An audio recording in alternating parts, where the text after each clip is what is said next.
Well, I'm on the left, so I'll go first, don't I? I'm Chris Griffiths. I'm a director at Dead Mouse Productions. I'm Gary Smart. I'm a producer and writer at Dead Mouse Productions.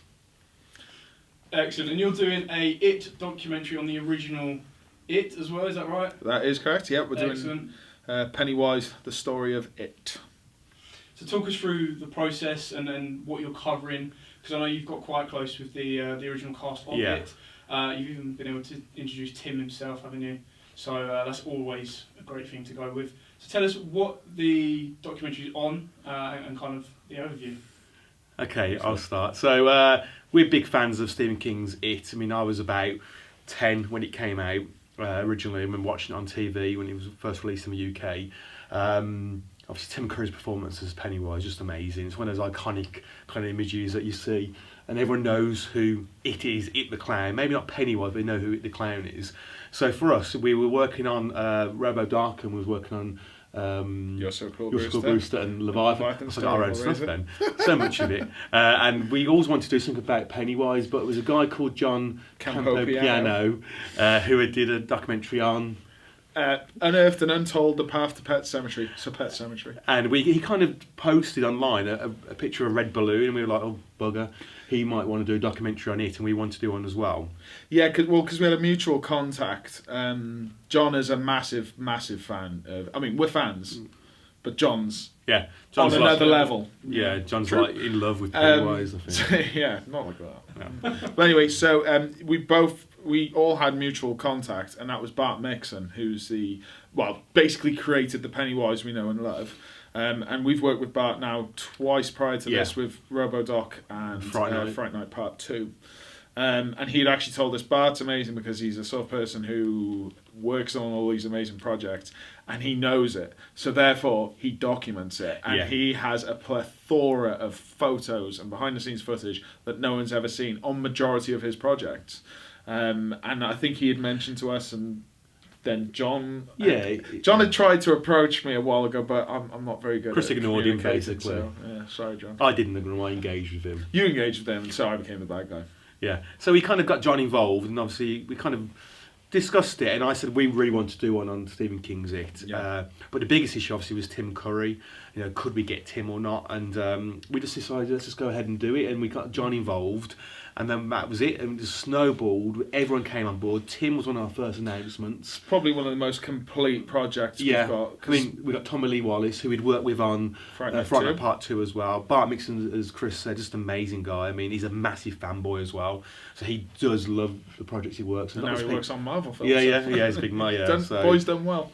Yeah, massively. So he was definitely on board. And once we kind of got Tommy Lee Wallace and Tim and Bart, there's the three people we really aimed for at first. It kind of snowballed. Yeah, that was it then. And then the losers came on board, and they just... And the cast as well. Yeah. Not funny. So we once got the losers, including Chris, on board. It literally became a massive project then, and we went out to the States and to Canada, and we shot it last summer. Yeah. And today at Birmingham HorrorCon, we've just shot Marlon, who played the young Mike Hanlon. I remembered that. Yeah, sorry, there's too many names. There's too many kids. Played Mike Hanlon, and he's been amazing today. Such a really nice guy.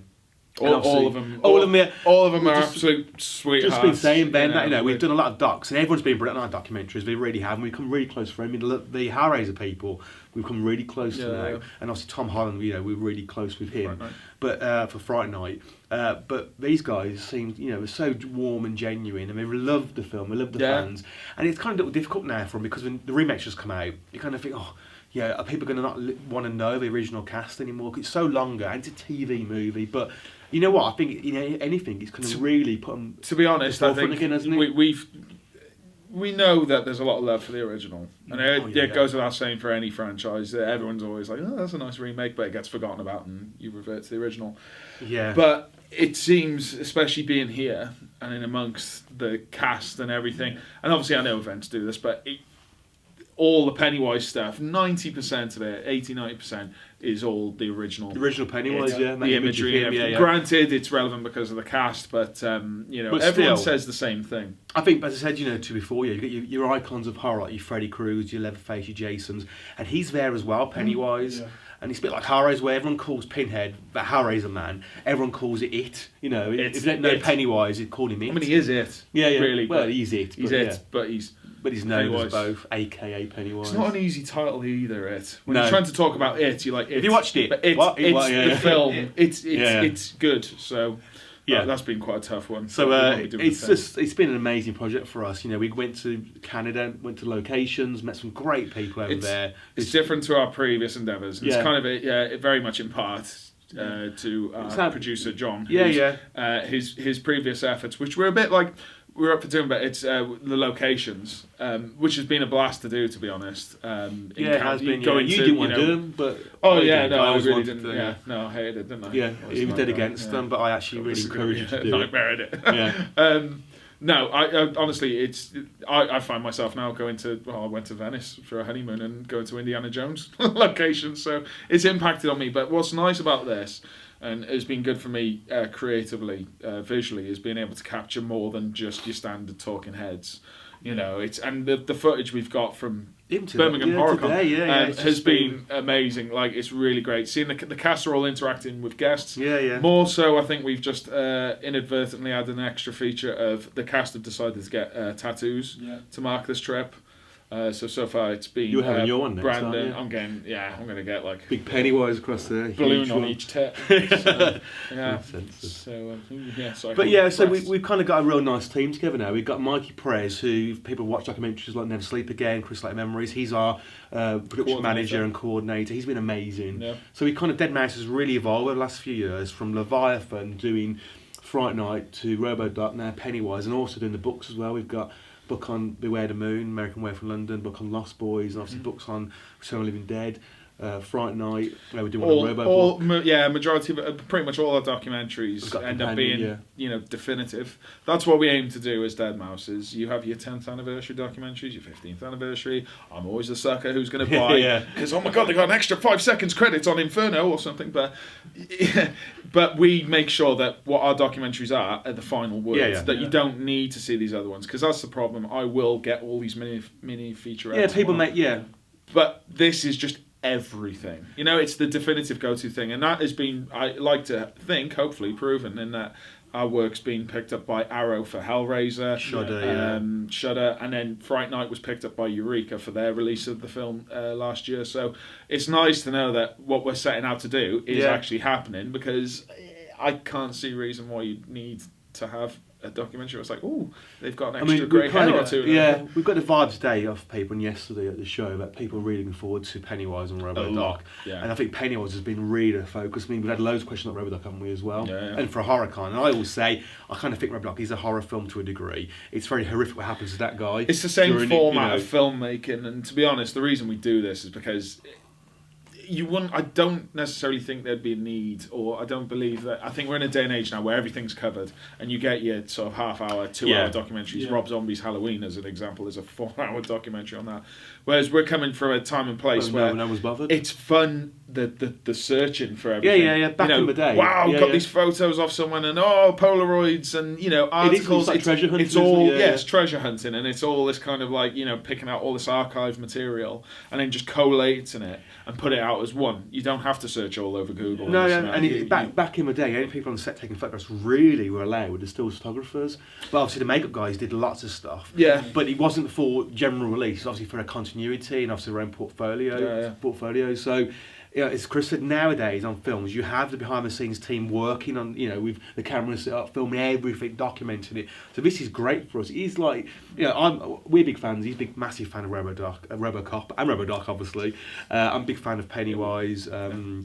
And Stephen King's It. Our documentary we're all getting our kind of our choice. Like, I like RoboCop, but I and I like this. But for us, let's do that then. We're finding out stuff we never knew as well. I mean, I thought I knew loads about Hellraiser and Fright Night, but actually sitting with people, never knew he was going to be casted for this. Oh, that's amazing! That person was going to be playing this role. And it's never been done. And also, what we found as well, some of the kind of rumour mill you get on the internet, we've been able to obviously completely discredit and go, actually, that's just someone's posted that 10 years ago on a forum or internet movie database, and actually it's false. But people believe it's true then, because obviously it's gone on the internet, and actually the cast and crew are going, that never happened, that was never going to be the case. And we kind of finally got the final word on that as well, on some of the stuff, haven't we?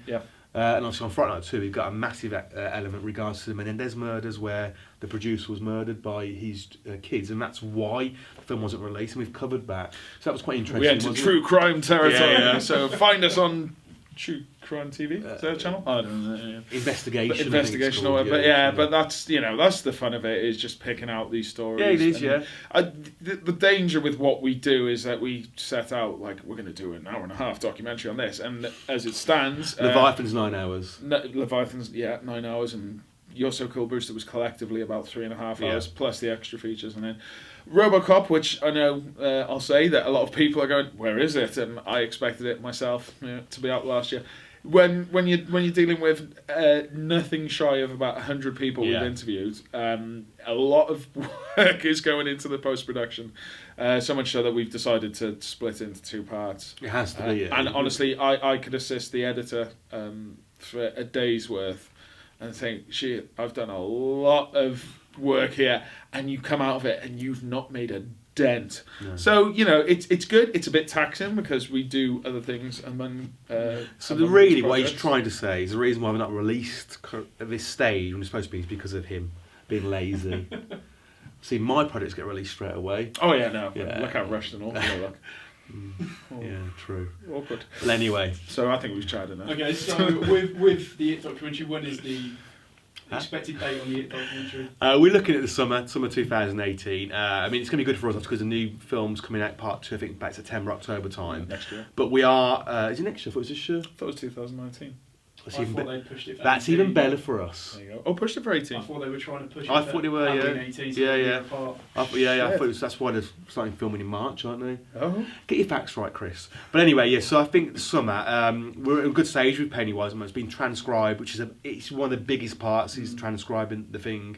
It's a little bit different kind of format and structure, Pennywise, is to RoboDoc, whereas Chris on RoboDoc, which should explain in a second probably, is really about scene by scene dissection, whereas Pennywise is more about your kind of traditional kind of legacy, how the film was made, how people were cast, special effects, and the legacy of it in the release.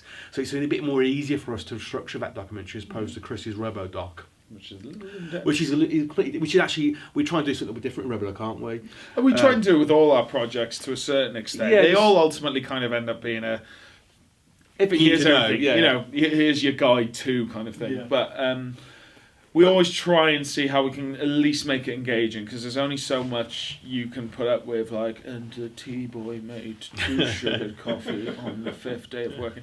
So it's trying to kind of give it a bit of life. And I think I'm happy to say that what we've done thus far and going forward very impressed, is engaging. And it's essentially what we are... I'd like to think we're more than this, but no, what we're doing. We are fans making projects for fans. We know what people want. What we would like. We assume other people want. So. I mean, Pennywise, I said, it's going to be a summer release, but for that, we've just literally got so many behind-the-scenes images. I think we've got about 500-600 images, which no one's ever seen before. Yeah. And so that's going to be such a visual, stunning kind of documentary. So that's going to be an interesting process to do. But also that means as well, we're going to have a really great book as well, released as well, about hopefully Christmas time, which is going to be obviously the Pennywise kind of companion book, which is going to be completely covered in images. And we're going to try to do the same with RoboDoc as a RoboBook. Yeah. That's obviously our angle now. We do a nice definitive documentaries and things you see literally for a split second on camera. For when you're showing an image, you actually can see physically in the flesh, and actually, we'd absorb it and appreciate it more. Really, like, drink it in like you meditate. Look at the contrast and the tones. Duddy, the kind of. Yeah, but it's true though. That's how we that's our sales pitch to people. Yeah. Why would I get a book rather than just watch it on the documentary? Well, you need to get both. You have to have both. Well, people did me today. People have been buying the Brewster book and the Brewster Blu-ray as a combo set. If you love the film, it's everything you could possibly want. And there's also stuff. Sorry, Chris, that we can't put. There's also stuff we can't put in the doc because it's just not enough time. But in the book, on text, it's easy to put stuff in. And actually, also, we sometimes find that people we've been harassing for pictures or tidbits or this and that go, oh, by the way, and you're like, oh, wicked, right? So then it gives it a sort of a good purpose. You had it with Return of the Living Dead. Oh yeah, we did the complete history. We released the book and then of the franchise in 2010, and then suddenly have re-released it in hardback form, just on one, and with more, but with more stuff. Yeah, so these things happen. People come out of the woodwork. There's only so much harassment these people can take from us. But so it's really evolved for us, really. And I said, as Chris said, we're fans. We're like massive fans of the genre. I mean, I've been a horror fan since as long as I can remember. Freddy Krueger was a big icon for me when I was like 4 or 5. And he's never done us any harm. We hope. I got a bit scarred from watching a pre-certificate rough VHS of Chainsaw Massacre with my old man when I was 8. So. That's where he looks like Leatherface. It seems to be a thing with most horror fans though, that they've all seen. I mean, downstairs there was a couple of people being asked when they first saw Friday the 13th. Yeah. And a couple of the others we've talked to up here as well. They said, "When was your first time?" I was like, "Oh, it's about like 8 when my mum and dad went out." Yeah. Like, it feels like a different generation. Yeah. And I always say this because it doesn't at all diminish it. It's lovely to see. I mean, it makes me actually want to have kids. Married now. But no, when I see like kids dressed up as Ash and whatnot, it's adorable. But at the same time, at least in 90s or whatever, when I first saw these films, you felt like in late 80s or 70s for you, wasn't it, you old father? It feels like you were not the only person watching these films, but you know what I mean? It's like, this is taboo. This is. Yeah, I just think. I mean, I'm not going to be political or anything, but yes, a couple of days ago in the press, you had like Trump talking about video games and movies affecting young people and what's happening in the States. But you know what? It doesn't affect people. It affects people who are mentally ill. So it affects, but I appreciated those horror films for the visual imagery, but also the behind the scenes. Straight away, I was buying Fangoria and reading about the makeup effects. I knew straight away that Freddy Krueger wasn't real. Yeah. I knew who played and what he looked like. Yeah. And for me, being a big special effects, cut that bit then and think it back. For me, being a big special effects fan. It was also looking at how the creatures were made, how the makeup was done. I think you got to appreciate that thing. People don't just watch it for the sake of being scared. And people aren't scared of horror films anymore, and they weren't really in the 80s, really, apart from you and Chainsaw Massacre. No, but you're a bit of a I mean, I can probably count on my one hand films that have genuinely terrified Pet Cemetery, for me. The Zelda stuff really scared me. Chainsaw Massacre, Wreck. The Spanish Wreck. You were about I was 19. I was 19, and it was the first time I'd sharted, like, not literally, but, like, since I was, like, 8. Second time. No, but I suppose no, but when I was younger, I was scared of stuff, or within reason. But Chainsaw was the one where I literally just felt something had died inside me, how rough and visceral it was. I saw part 2 first on a Pirate Dutch video. But, that's what's great about films. I think it's because I hold those memories of that film, like the impact it has on you. I feel you get the most visceral response from people with scares and comedy. They're the things you remember. That's the things you react to the most. You can be blown away by special effects and action and all that and whatnot, but it's horror, it's fear and laughter are the two strongest sort of, I think, emotions. So that's why I think a lot of people, maybe you when you're watching like I don't want to be cliched, but I'm going to say Titanic. But I knew the ending. So. But that's the thing. Yeah, no spoiler. But that's the thing, though. I think it's what we're seeing now. Is everyone, and that's the whole point. And it's kind of where we went with RoboCop as well. Is how is it so many kids, people will say, "Oh yeah, that's the film I saw when I was too young," and maybe what we kind of got out of the documentary was probably common knowledge is that it's a film, and a lot of things were marketed to kids in our generation. Yeah, massively. What's it called? Next superhero movie. What it was called, wasn't it? And you don't get that as much these days. You still get toys now, but the reason they're making toys now is for people, adults, for 40-year-old virgins. Yeah. So the toys are being made for that generation. Hey, you had toys as a kid. I can't lie, I just bought an Air 209 downstairs. But it's funny, isn't it? The toys are not marketed now. You're not going to get like, get your toy action figures for Mother. It's very kind back of then though. Selected Aliens. Market now, isn't it? I mean, Aliens, but the Predator figures. And I think maybe it probably stopped to a certain degree after the whole debacle with Batman Returns and McDonald's. There was a massive drama there, wasn't it? They're selling kids Happy Meals toys, and then you watch the film, it's like, look, penguins bleeding black blood and biting off people's noses. But that's what it is, though, isn't it? I feel that we're a generation that will not be repeated. Yeah. the ease of access to films. I remember hunting for, my dad telling me, I screamed when he wouldn't get me a copy of Evil Dead on VHS. He's like, oh, you don't want that anyway, it's cut. There'll be an uncut widescreen version one day. No, there won't! And then, of course, 20 editions later now on DVDs, Blu-rays, and 4K. I think events like Birmingham Horror Con really do show obviously that horror genre it is massive and there's a big fan base for it. Whereas I said we felt kind of alienating when we were kids that if you liked horror you're a bit of a geek or a bit weird, and you didn't really promote you liked horror. I mean, I used to send out Nightmare on Elm Street to my mates on VHS, and I was known as the horror kid. But it's kind of now, it's Christmas season, there's kids walking around dressed as Ash from the Evil Dead, Herbert West from Reanimator, and it's pretty cool now for people to do it. And in a way, it's great. And in a way, you kind of think, I wish I would have been young now to appreciate and have all this stuff around us. All these, I'm a big collector of masks, and horror stuff. I remember literally having the most crappiest Freddy Krueger mask you could ever get. Back in the 90s. It looked nothing like him. And now, the details in these products, if you were like a 10-year-old kid and you get a Freddy Krueger head, which looks exactly like Freddy Krueger, can you imagine that? I just would have loved it. You'd have been like Cloud 9. But then, like I said before, though, I think in a way, though, it's kind of like it's great to see that so many people share your thing. But at the same time, it's so common now. Yeah. It is. It's a massive thing, like conventions and this and that, and these people are superstars. Whereas there was a time I feel though when you were the outcast watching these things. That's why I think it's no one's going to get that kind of experience we did of like.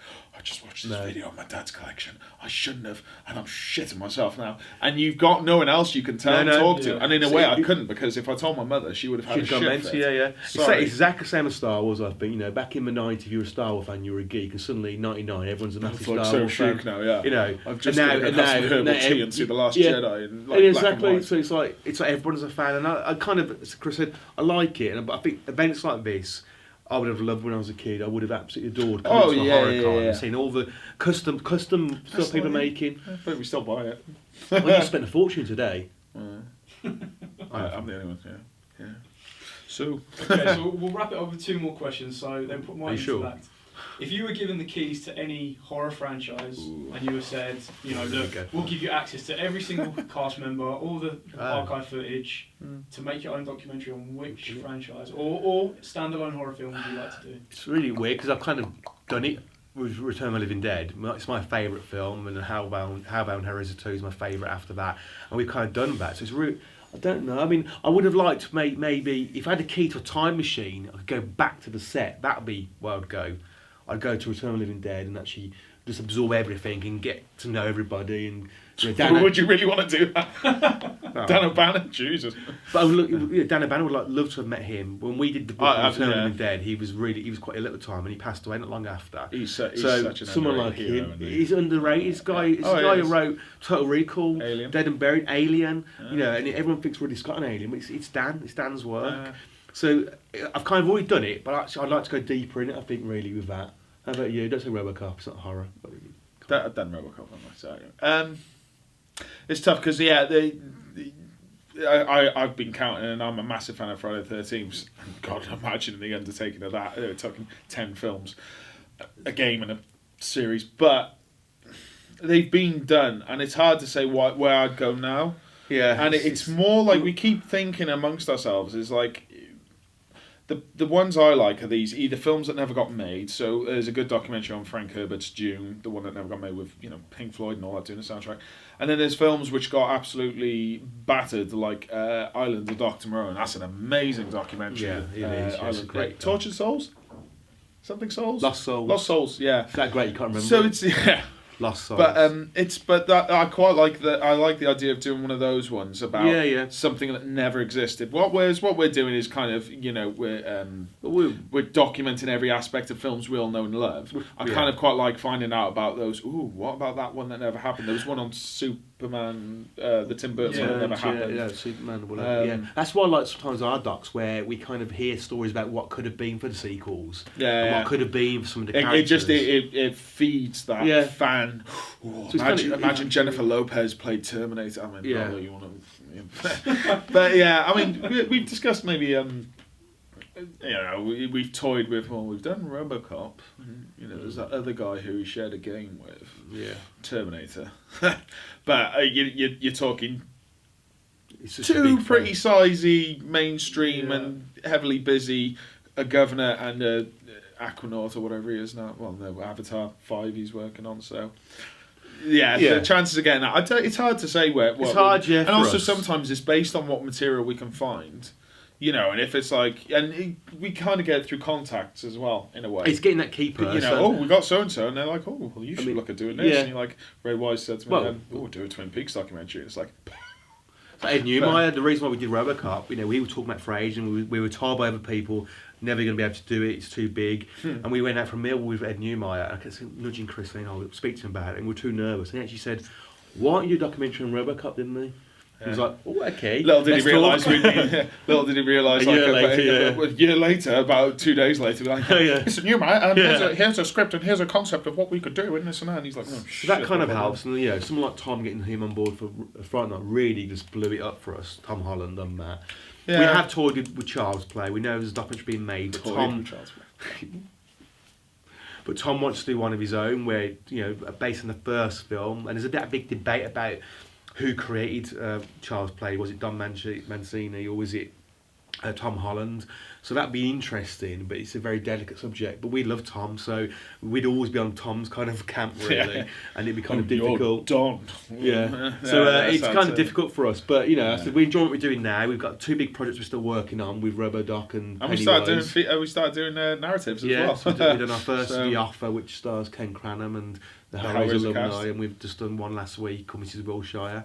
So we keep him busy. Chris is keeping busy, getting married, you know, not prioritising the company over himself, you know. No. Some of us have got to get laid.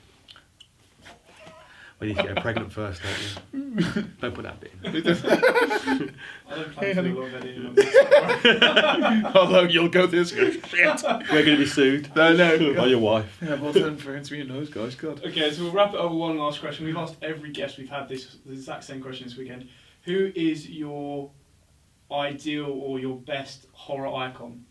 Bloody hard. Same reaction we've had from every single one here. We've had some really good ones. The It cast had to updo each other. You know what? Every single one was like, oh, I'll do this one. The next one was like, it's kind of it's cliche. But it's always going to be Freddy Krueger for me. It just has to be because as a kid he was such an iconic kind of character, and you know I grew up with Freddy. I mean I grew up with Pinhead and all that kind as well, but he was so important to me when I was a kid. That character. And despite the fact that he's a child molester, which was a bit weird, but you know, in the film itself, he became a really kind of kooky kind of character by number 6 at least. So for him, it's always gonna be. I had him on bedroom wall, Freddy Krueger. You know, I had posters of him and magazines and stuff. It's got to be Freddy. It's between Leatherface and Jason. Yeah, it's a really tough one. I like my men who don't talk. No, it's I go for Leatherface because there's something incredibly real about him. Of all the mass killers, he's the most straightforward. Technically, he's human. There's no superpowers. There's no. I prefer to cook. Oh, I'm cooking. You can say chop top. You know, it's the thing. And then Jason. Otherwise, because he is. I mean, we'd be great in a Freddy versus Jason debate because I'll just be there, Jason, and you can play Jason now on the PlayStation 4 game, which I wouldn't use that as an argument. It's not too good, but I've done too well as it. Oh, it's good. God, he loves addictive. It. We were at his house last week. So addictive. And he didn't speak to me for 4 hours. We were Dead talking. Dead by Daylight. That's where it's at. Dead by Daylight. I'll give that a go. Have you not played it? No. You just walk out now. Hot topic. I played it. It's so good. It's amazing. I love it. Good. He doesn't play games. He plays with toys. I played that one. But he's played that one game that you haven't played. Dead by Midnight. It's a great one. I love it. It's the best one I've ever played. Cut. Dead by Daylight. That as well. That was the sequel. Or the prequel. That was a day one. It's been an absolute pleasure talking to you guys. No, thank you. I can't wait to see the It documentary come together. Where can guys find your... The website here at the bottom. Stop giving me more ideas to do. Cool. These have got to be up this week. The Cult Screenings, www.cultscreenings.co.uk. Yeah. Okay, right, That's that superimposed on the arm. Yes, yeah. Yeah. Yeah, no, so we got how elaborate's your special effects? Do a bit of After Effects, like a. we've got loads. We've got Facebook pages. So we've got Dead Mouse Productions, our actual production company. We've Each got documentary has its own page as cult well. screenings. Do a search for Pennywise, Story of It that comes up. Leviathan, Story of Hellraiser, RoboDoc. Websites, cult screenings. Fright Night is it's just called Fright Night Doc. Yeah. So we're out there. We've got quite a few pages: Instagram, Twitter. Our personal pages, avoid his at all costs. Yeah, I mean, you find us quite easily, really. Or go and buy one of our books or Blu-rays, and it's on the back of there, isn't it? It is. That might be. Will be later on. Yeah. Well, scribble it on. Yeah. By the way, personally signed right here, right now. Anyway, been amazing having you guys. It's a great we look show. forward to seeing all of your work come to fruition. We'll wait on the RoboDoc, 2022?